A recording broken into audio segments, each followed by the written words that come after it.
Okay, welcome back to my channel. ಈ ವಿಡಿಯೋದಲ್ಲಿ ನಾನು ನನ್ನ ಪರ್ಸ್ನಲ್ ಎಕ್ಸ್ಪೀರಿಯನ್ಸ್ ಹೇಳ್ತಾ ಇದ್ದೀನಿ. ಅಂದರೆ ನಾನು ಫಸ್ಟು DJI Osmo Action 4 ಕ್ಯಾಮ್ರಾನ ತೊಗೊಬೇಕು ಅಂತ 1 ವರ್ಷದ ಹಿಂದೆ ಅಂದ್ಕೊಂಡಿದ್ದೆ.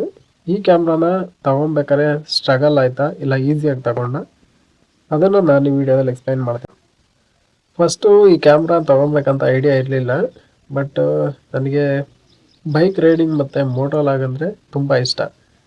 ಸೊ ನಾನು ಯೂಟ್ಯೂಬಲ್ಲಿ ನೋಡ್ತಾ ಇದ್ದೆ, ಈ ಥರ ತೊಗೊಬೇಕು, ನಾನು ಒಂದು ವೀಡಿಯೋಸ್ ಮಾಡಬೇಕು ಅಂತ. ಸೊ ಫಸ್ಟ್ ಏನು ಮಾಡಿದೆ, ಅಷ್ಟೊಂದು ಬಜೆಟ್ ಇಲ್ಲ.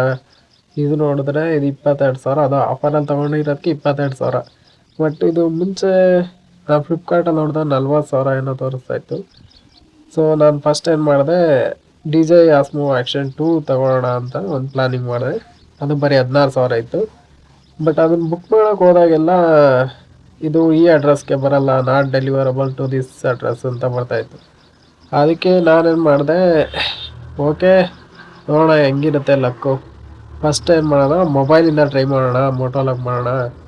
ಮೊಬೈಲಲ್ಲಿ ಹೆಲ್ಮೆಟ್ಗೆ ಈ ಬೆಲ್ಟ್ ಟೈಪ್ ಮೌಂಟ್ ಬರುತ್ತಲ್ಲ, ಅದನ್ನು ತೊಗೊಂಡು ಟ್ರೈ ಮಾಡೋಣ, ಒಂದು ಸಲ ನೋಡೋಣ ಹೆಂಗೆ ಬರುತ್ತೆ ವೀಡಿಯೋ ಅಂತ. ಸೊ ನಾನು ಟ್ರೈ ಏನೋ ಮಾಡಿದೆ, ಬಟ್ ರೆಡ್ಮಿ ನೋಟ್ 9 4 ಸ್ವಲ್ಪ ವೆಯ್ಟ್ ಜಾಸ್ತಿ ಇದೆ. ಅದು ಯಾವಾಗಲೂ ಬೆಂಡ್ ಆಗ್ತಾಯಿತ್ತು, ಮತ್ತು ಆ ಕ್ವಾಲಿಟಿ ಏನು ಅಷ್ಟು ಇಷ್ಟ ಆಗಲಿಲ್ಲ ನನಗೆ. ಸೊ ನಾನು ಅದನ್ನು ಡಿಸ್ಕಂಟಿನ್ಯೂ ಮಾಡಿದೆ. ಅದಾದಮೇಲೆ ಕ್ಯಾಮ್ರಾ ತೊಗೊಬೇಕು ಅಂತ ಏನೋ ಆಸೆ ಇತ್ತು.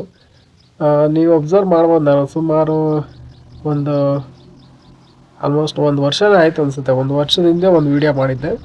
ಆ ವಿಡಿಯೋ ಲಿಂಕ್ನ ಡಿಸ್ಕ್ರಿಪ್ಷನಲ್ಲಿ ಕೊಡ್ತೀನಿ. ಆ ವಿಡಿಯೋದಲ್ಲಿ ನಾನು ಹೇಳಿದೆ ಈ ಥರ ತೊಗೊತೀನಿ ನಾನು Osmo Action 2 ಅಂತ. Osmo Action 2 ತೊಗೊಳಕ್ಕಾಗಿಲ್ಲ. ಬಟ್ ಬೆಟರ್ ಪ್ಲ್ಯಾನ್ ಅಂದರೆ Osmo Action 4 ತೊಗೊಂಡೆ.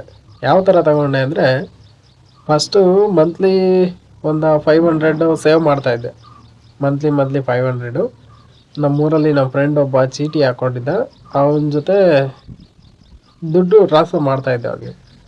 ಮಂತ್ಲಿ 500 ಕಟ್ಟಿದ್ರೆ ಅವನು ಇಷ್ಟ ಆಗಿದೆ, ನೆಕ್ಸ್ಟ್ ಮಂತ್ ಇಷ್ಟ ಆಗುತ್ತೆ, ಮತ್ತು ಈ ದುಡ್ಡು ಈ ಡೇಟಲ್ಲಿ ಸಿಗುತ್ತೆ ನಿನಗೆ ಅಂತ. ನನಗೆ ಅದೊಂದು ಧೈರ್ಯ ಇತ್ತು. ನಾನೇನು ಮಾಡಿದೆ, ಓಕೆ ನೋಡೋಣ, ತಗೊಳ್ಳೋಣ, 1 ವರ್ಷ ಆದಮೇಲೆ ಪರವಾಗಿಲ್ಲ ಅಂತ ಪ್ಲ್ಯಾನಿಂಗ್ ಮಾಡಿಕೊಂಡು ನೆಕ್ಸ್ಟು ಆಯಿತು. 1 ವರ್ಷ ಆದಮೇಲೆ ಚೀಟಿ ಅಮೌಂಟ್ ಎಲ್ಲ ಕ್ಲಿಯರ್ ಆಯಿತು. ನನ್ನ ಹತ್ರ ಒಂದು 5,000 ಇತ್ತು ಸ್ಯಾಲ್ರಿ, ಸ್ವಲ್ಪ ಅದು ಕೂಡಿಟ್ಕೊಂಡಿದ್ದೆ. ಇದು 500 1 ಮಂತ್ಗೆ, ಅದೇನೋ ಬಡ್ಡಿ ಎಲ್ಲ ಬರುತ್ತಂತೆ. ಆ ಬಡ್ಡಿ ಎಲ್ಲ ಸೇರಿಸಿ 10,000 ಏನಾಗಿತ್ತು. 10,000 ಅವನು ಕೊಟ್ಟ, ನಂದು ಒಂದು 5,000, 15,000 ಆಯಿತು. ಮತ್ತು ನೆಕ್ಸ್ಟ್ ಇನ್ನು ಮಿಕ್ಕಿದ ಅಮೌಂಟ್ನ PF ಅಲ್ಲಿ ತಗೊಂಡೆ. PF ಅಡ್ವಾನ್ಸ್ ಕ್ಲೈಮ್ ಮಾಡಿ 7,000 8,000 ತಗೊಂಡೆ ಒಂದು ಸಲ. ಈ ಕ್ಯಾಮ್ರಾ ಇಷ್ಟೊಂದು ಎಕ್ಸ್ಪೆನ್ಸಿವ್ ಆಗಿದ್ರೂ ಏನಂತೀವಿ ತಗೊಂಡೆ ಅಂದರೆ, ನಂದು ಒಂದು ಪರ್ಸ್ನಲ್ ಎಕ್ಸ್ಪೀರಿಯೆನ್ಸ್ ಇದೆ. ಪರ್ಸ್ನಲ್ ಎಕ್ಸ್ಪೀರಿಯೆನ್ಸ್ ಏನಪ್ಪ ಅಂದರೆ, ನನಗೆ ಫ್ರೆಂಡ್ಶಿಪ್ಪಲ್ಲಿ ನಮ್ಮದು ಒಂದು ಓಮಿನಿ ಕಾರ್ ಇದೆ. ಆ ಓಮಿನಿ ಕಾರ್ನ ಏನು ಮಾಡಿದೆ, ಫ್ರೆಂಡ್ ಸರ್ಕಲಲ್ಲಿ ಹಿಂಗೆ ಎಲ್ಲೋ ಹೋಗಿ ಬರ್ತೀವಿ, ಒಂದು ರೌಂಡು ಪೆಟ್ರೋಲ್ ಹಾಕ್ಸ್ಕೊಂಡು ಹೋಗ್ತೀವಿ, ಸೊ ಕೊಡ್ತೀಯಾ ಅಂತ ಕೇಳಿದ್ರು. ನಾನು ಫ್ರೆಂಡ್ಶಿಪ್ಪಲ್ಲೆಲ್ವ, ಚೆನ್ನಾಗಿರಲಿ ಹುಡುಗರು ಅಂತ ಹೇಳಿ ಕೊಟ್ಟು ಕಳಿಸಿದ್ದೆ. ಬಟ್ ಅವ್ರೇನು ಮಾಡಿದ್ರು, ತಗೊಂಡೋಗಿ ಬರಬೇಕಾದ್ರೆ ಯಾವುದೋ ಒಂದು ಸ್ವಲ್ಪ ಗುಂಡಿ ಇರೋ ಜಾಗದಲ್ಲಿ ನೀರಲ್ಲಿ ಇಳಿಸವ್ರೆ. ಅದು ಅವನಿಗೆ ಡ್ರೈವರ್ಗೆ ಹತ್ಸಕ್ಕೆ ಬಂದಿಲ್ಲ ನೀಟಾಗಿ. ಸೊ ಗಾಡಿ ಸೀಸ್ ಆಗೋಯ್ತು. ಹೈಡ್ರೋಸ್ಟಾಟಿಕ್ ಲಾಕ್ ಅಂತಾರಲ್ಲ, ಆ ಥರ ಆಗಿ ಪಿಸ್ಟನ್ ಒಳಗಡೆ ಹೋಗಿ ಪಿಸ್ಟನ್ ಡೈರೆಕ್ಟ್ ಆಗಿ ಕಂಪ್ಲೀಟ್ ಇಂಜಿನ್ ಎಲ್ಲ ಸೀಸ್ ಆಗೋಗಿತ್ತು. ನನಗೆ ಅದನ್ನು ರಿಕವರ್ ಮಾಡೋದು ಹೆಂಗಪ್ಪ, ಅಷ್ಟೊಂದು ಅಮೌಂಟ್ ಹೆಂಗೆ ಮಾಡೋದು ಅಂತ ಹೇಳಿ ತುಂಬ ತಲೆನೋವು ಆಯಿತು. ಆಮೇಲೆ ಅಲ್ಲಿ ಇಲ್ಲಿ ಸಾಲ ಮಾಡಿ ಅಡ್ಜಸ್ಟ್ ಮಾಡಿ ಅಮೌಂಟ್ ಏನೋ ಅರೇಂಜ್ ಮಾಡಿಬಿಟ್ಟು ಕೊಟ್ಟು ಆಲ್ಮೋಸ್ಟ್ ಒಂದು 30,000 ಆಯಿತು ಅನಿಸುತ್ತೆ.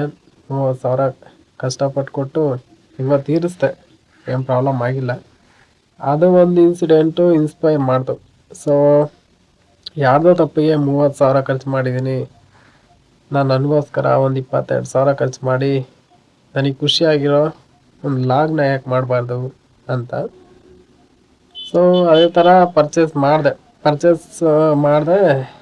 ಬಟ್ ಪರ್ಚೇಸ್ ಮಾಡಿದ್ಮೇಲೆ ಎಲ್ಲೋ ಒಂದು ಕಡೆ ಅನಿಸುತ್ತೆ, ವ್ಲಾಗ್ ಮಾಡೋದಕ್ಕೆ ಮೈನ್ ಸ್ಕಿಲ್ ಇರಬೇಕಷ್ಟೇ, ಮಾತಾಡೋಕ್ಕೆ ಧೈರ್ಯ ಇರಬೇಕು. ಎಷ್ಟೇ ಎಕ್ಸ್ಪೆನ್ಸಿವ್ ಆಗಿದ್ರು ಇವಾಗೆಲ್ಲ EMI ಕೊಟ್ಬಿಡ್ತಾರೆ ಅಮೌಂಟ್, ಹೆಂಗೋ ಅರೇಂಜ್ ಮಾಡಿ ತೊಗೊಂಡ್ಬಿಡ್ಬೋದು.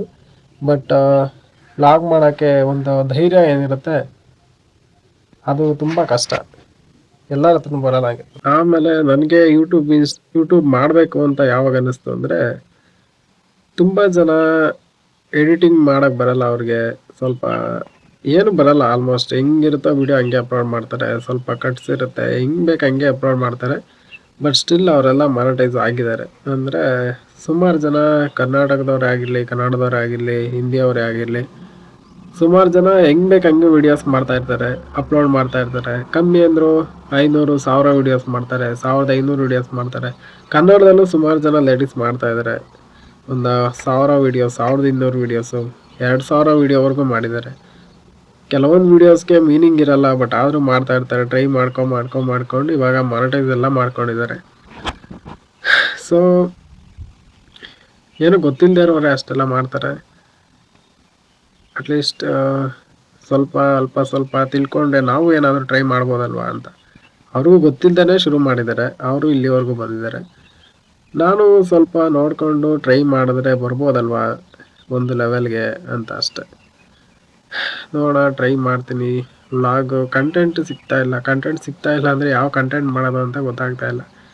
ಕಂಟೆಂಟ್ ಯಾವ್ದು ಮಾಡೋದು ನೋಡೋಣ, ಹೆಂಗಿರುತ್ತೆ ಜರ್ನಿ. ಇವಾಗ ಸ್ಟಾರ್ಟ್ ಮಾಡಿದ್ದೀನಿ, ಬಟ್ ಬಿಡೋಕ್ಕಾಗಲ್ಲ. ಮಿನಿಮಮ್ ಅಂದರೆ 100 ವೀಡಿಯೋಸ್ ಮಾಡಬೇಕು ಅಂತ ನನ್ನ ಮೈಂಡಲ್ಲಿದೆ. 100 ವೀಡಿಯೋಸ್ ಮಾಡಿ ಅಪ್ಲೋಡ್ ಮಾಡಿ ನೋಡೋಣ. ಒರಿಜಿನಲ್ ಕಂಟೆಂಟ್ ನಾನು ಮುಂಚೆ ಅಪ್ಲೋಡ್ ಮಾಡಿದ್ದೆಲ್ಲ ಮೂವಿ ಸಾಂಗ್ಸ್ ಎಲ್ಲ ಹಾಕಿ ಚಾನಲ್ ಡಿಮಾನಿಟೈಸ್ ಆಗಲೇ ಇಲ್ಲ. ಅದು ಬೇಜಾರೇನು ಆಗಿಲ್ಲ, ಯಾಕಂದರೆ ಅದೇನು ಕಷ್ಟಪಟ್ಟಿಲ್ಲವಲ್ಲ ಅದಕ್ಕೋಸ್ಕರ. ಸೊ ಇವಾಗ ಹಂಗೆ ಟ್ರೈ ಮಾಡ್ತಾಯಿದ್ದೀನಿ. ನೋಡೋಣ ಜನ ಯಾವಾಗ ಹೆಂಗೆ ಸಪೋರ್ಟ್ ಮಾಡ್ತಾರೆ, ಜನ ಯಾವುದಕ್ಕೆ ಸಪೋರ್ಟ್ ಮಾಡ್ತಾರೆ ಅಂತಲೂ ಗೊತ್ತಿಲ್ಲ ಇವಾಗ. ನೋಡೋಣ ಲಕ್ ಹೆಂಗಿದೆ, ಟ್ರೈ ಮಾಡ್ತೀನಿ. ಓಕೆ. ಆಮೇಲೆ ಇಂಟ್ರೆಸ್ಟಿಂಗ್ ಫ್ಯಾಕ್ಟ್ ಏನಂದರೆ, ಇನ್ನೊಂದು ವಿಷಯ ನನ್ನ ಇನ್ಸ್ಪೈರ್ ಮಾಡಿದ್ದೇನೆಂದರೆ, ಆಲ್ರೆಡಿ ಜಾಬ್ ಇದೆ, ಹೆಂಗೋ ಒಂದು ಜಾಬ್ ಹುಡುಕಿದ್ದೀವಿ, ಜಾಬ್ ಮಾಡ್ತಾಯಿದ್ದೀನಿ. ಓಕೆ, ಜಾಬ್ ಮಾಡಿದ್ರೆ ಕಂಟಿನ್ಯೂಸ್ ಅದು ಜಾಬ್ ಮಾಡಲೇಬೇಕು, ಸ್ಟ್ರಗಲ್ ಅಂತೂ ಪಡಲೇಬೇಕು. ಹುಡುಗರಾಗಿ ಹುಟ್ಟಿದ ಮೇಲೆ ಕಷ್ಟ ಪಡಲೇಬೇಕು. ಆ ಕಷ್ಟ ಯಾವ ಥರ ಪಡ್ತೀರಾ ಅದು ನಿಮ್ಮ ಮೇಲೆ ಡಿಪೆಂಡ್ ಆಗುತ್ತೆ. ಅಂದರೆ ಒಂದು ಫುಲ್ಲು ಡೌನಲ್ಲಿ, ಇವಾಗೇನು ಮಿಡಲ್ ಕ್ಲಾಸ್ ಜೀವನ ಇದೆ ಹಂಗೆ ಅಷ್ಟೆಲ್ಲ ಇದ್ದರೂ ಸ್ಟ್ರಗಲ್ ಮಾಡಬೇಕು. ಇಲ್ಲ ಅಂದರೆ ಫುಲ್ಲು ಟಾಪ್ಗೆ ಹೋಗೋಕ್ಕೆ ಸ್ಟ್ರಗಲ್ ಮಾಡಬೇಕಷ್ಟೆ. ಟಾಪ್ಗೆ ಹೋಗೋಕ್ಕೆ ಸ್ಟ್ರಗಲ್ ಮಾಡ್ತೀರಾ, ಇಲ್ಲ ಕೆಳಗಡೆ ಇದ್ಕೊಂಡು ಸ್ಟ್ರಗಲ್ ಮಾಡ್ತೀರಾ, ಅದು ನಿಮಗೆ ಬಿಟ್ಟಿದೆ. ಇದು ಒಂಥರ ಇನ್ಸ್ಪೈರ್ ಮಾಡ್ತು ನನ್ನ. ಯಾಕಂದರೆ ನಾನು ಇವಾಗ ಜಾಬ್ ಏನೋ ಮಾಡ್ತಾಯಿದ್ದೀನಿ. ಓಕೆ, ಜಾಬ್ ಎಷ್ಟು ವರ್ಷ ಜಾಬ್ ಮಾಡ್ಕೊಂಡೇ ಇರೋಕ್ಕಾಗುತ್ತೆ? ಜಾಬ್ ಮಾಡ್ತಾನೆ ಇರ್ಬೋದು, ಅದೇನು ಪ್ರಾಬ್ಲಮ್ ಇಲ್ಲ. ಜಾಬ್ ಯಾರು ಬೇಕಾದರೂ ಮಾಡ್ಬೋದು, ನಾವು ನೀವು ಅಂತಲ್ಲ, ಯಾರು ಬೇಕಾದರೂ ಜಾಬ್ ಮಾಡ್ಬೋದು. ಓದಿರೋರು ಮಾಡ್ತಾರೆ, ಓದಿಲ್ಲದೆ ಇರೋರು ಮಾಡ್ತಾರೆ. ಬಟ್ ನಮಗೆ ಮನಸ್ಸು ಏನು ಹೇಳುತ್ತೆ ಅದನ್ನು ಮಾಡಬೇಕಲ್ವ, ಅದು ಇಂಪಾರ್ಟೆಂಟ್. ನನ್ನ ಮನಸ್ಸು ಹೇಳ್ತು ನೀನು ಲಾಗ್ ಮಾಡು, ಮೋಟೋ ಲಾಗ್ ಮಾಡು, ಇಲ್ಲ ಯಾವುದಾದ್ರೂ ಲಾಗ್ ಮಾಡು. ಬಟ್ ಒಂದು ನಾರ್ಮಲ್ ಜನ ಏನಿದ್ದಾರೆ ಅವರಿಂದ ಸ್ವಲ್ಪ ಡಿಫ್ರೆನ್ಸ್ ಇರಬೇಕು ಅಂತ ನನಗೆ ಆಸೆ ಅಷ್ಟೆ. ಎಲ್ಲರೂ ಮಾಡ್ತಾ ಇಲ್ಲ ಇವಾಗ ಅಂದ್ಕೊಂಡಿದ್ದೀನಿ. ಕಂಟೆಂಟ್ ಕ್ರಿಯೇಟರ್ ಎಲ್ಲ ಬರೀ ಸ್ಕ್ರಾಲ್ ಮಾಡೋರೇ ಜಾಸ್ತಿ ಇದ್ದಾರೆ. ಸ್ಕ್ರಾಲ್ ಮಾಡ್ತಾ ವಿಡಿಯೋ ಮಾಡೋಕ್ಕೆ ಮೇನ್ ಬೇಕಾಗಿರೋದು ನಿಮ್ಮ ಹತ್ರ ಟಾಕಿಂಗ್ ಸ್ಕಿಲ್ ಮತ್ತು ಸ್ಟೋರಿ ಟೆಲ್ಲಿಂಗ್ ಸ್ಕಿಲ್ ಅಂತಾರಲ್ಲ, ಕತೆ ಹೇಳಿದ್ರೆ ಬೋರ್ ಆಗಬಾರ್ದು. ಅದು ನಿಮಗೆ ಕೇಳೋರಿಗೆ ಬೋರ್ ಆಗಬಾರ್ದು. ಮತ್ತೆ ಬಂದು ನಿಮ್ಮ ಚಾನಲ್ನ ಓಪನ್ ಮಾಡಿ ನೋಡೋ ಥರ ಇರಬೇಕು. ಆ ಥರದ್ದು ಏನಾದರೂ ಒಂದು ಕಂಟೆಂಟ್ ಮಾಡೋ ಸ್ಕಿಲ್ ಇದ್ದರೆ ಜಸ್ಟ್ ಮೊಬೈಲಿಂದಲೇ ಸ್ಟಾರ್ಟ್ ಮಾಡ್ಬೋದು. ನಿಮಗೆ ಒಳ್ಳೆ ಎಕ್ಸ್ಪೆನ್ಸಿವ್ ಗ್ಯಾಡ್ಜೆಟ್ ಬೇಕು, ಒಳ್ಳೆ ಕ್ಯಾಮ್ರಾ ಬೇಕು, ಆ ಥರ ಏನಿಲ್ಲ. ನೀವು ಚಿಕ್ಕದ್ರಿಂದಲೇ ಸ್ಟಾರ್ಟ್ ಮಾಡಿ. ಮತ್ತು ಡಾಕ್ಟರ್ ಬ್ರೋ ಅವ್ರದ್ದು ಲಾಸ್ಟ್ ವೀಡಿಯೋ ಸ್ಕ್ರೋಲ್ ಮಾಡಿ, ಅವ್ರೇನು ಜಾಸ್ತಿ ವೀಡಿಯೋಸ್ ಹಾಕಿಲ್ಲ, ಒಂದು 80 ವೀಡಿಯೋನ ಹಾಕವ್ರೆ. ಸ್ಕ್ರೋಲ್ ಮಾಡ್ತಾ ಹೋದರೆ ಲಾಸ್ಟಲ್ಲಿ ಒಂದು ಸ್ಯಾಮ್ಸಂಗ್ ಫೋನಲ್ಲಿ ಟ್ರೈಪೋಡ್ ಇಟ್ಕೊಂಡು ವೀಡಿಯೋ ಮಾಡ್ತಾಯಿದ್ರು. ಬಟ್ ಇವಾಗ ಆ ಲೆವೆಲ್ಗೆ ಹೋಗಿದ್ದಾರೆ.